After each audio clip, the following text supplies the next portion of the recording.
আসসালামু আলাইকুম। ইন্টু সাবিক থেকে সবাইকে পবিত্র ঈদ উল ফিতরের শুভেচ্ছা অভিনন্দন।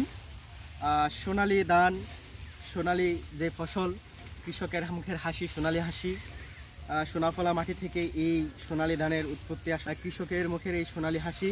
আমরা আসলে এখন যে সময়টা চলছে আমন ধান তোলার, আমরা আসলে কিছুদিনের মধ্যে এখনই শুরু হয়ে গেছে আমন ধান কাটা। এই কিছুদিনের মধ্যে আসলে আমন ধান কাটা হবে। কৃষকের মুখের আসলে প্রকৃত হাসি হচ্ছে এই সোনালী ধান। আর এই প্রকৃতির মায়া আসলে বারবারই ছুটে আসি আমার গ্রামে। আমাদের গ্রামে এই সৌন্দর্য, এই প্রকৃতি আসলে আমাদেরকে ডেকে নিয়ে আসে। এই রৌদ্রোজ্জ্বল হাসি এবং এই ফসলের যে মাঠ, কৃষকের মুখের সোনালী হাসি, সেগুলো দেখতে আসলে মন বারবার ছুটে আসে এইখানে। এইখানে আমার শৈশব ও কৈশোর কেটেছে।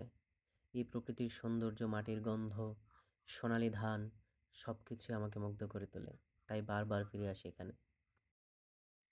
এখন অবশ্য আমন ধানের মৌসুম, আর ধান কাটা ইতিমধ্যে শুরু হয়ে গেছে।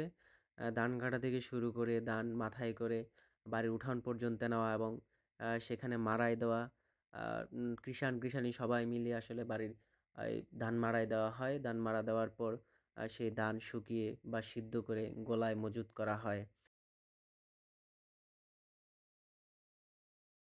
ধানকে আসলে গোলায় তোলা, এই যে একটা সৌন্দর্য, এই যে একটা কৃষকের সারা প্রায় 6 মাসের একটা পরিশ্রম, সেই পরিশ্রমের ফসল আসলে এই সোনালী ধান। এই সোনালী ধান আসলে কৃষকের মুখের হাসি, সর্বোপরি বাংলাদেশের মুখের হাসি। আর আমাদের যে অন্য যোগানদাতা, সেটা হচ্ছে এই কৃষকের সোনাফলা সেই ধান। এই সোনালী ধান দেখলে আসলে আমাদের হৃদয় জুড়িয়ে যায়। আর এই সেই সৌন্দর্য, এই সেই মায়া, প্রকৃতির যে সৌন্দর্য অভয়ারণ্য, সেটা হচ্ছে আমাদের গ্রাম। আমরা আসলে গ্রামে না আসলে প্রকৃতির সৌন্দর্য উপভোগ করার মতো কিছু থাকে না। তাই আমরা বারবারই ছুটে আসি আমাদের প্রকৃতিকে দেখার জন্য। আমাদের প্রকৃতি এবং কৃষকের মুখে হাসি সব মিলে আমাদের বাংলাদেশের মুখের হাসি। ধন্যবাদ সবাইকে, সবাই ভালো থাকবেন। আসসালামু আলাইকুম।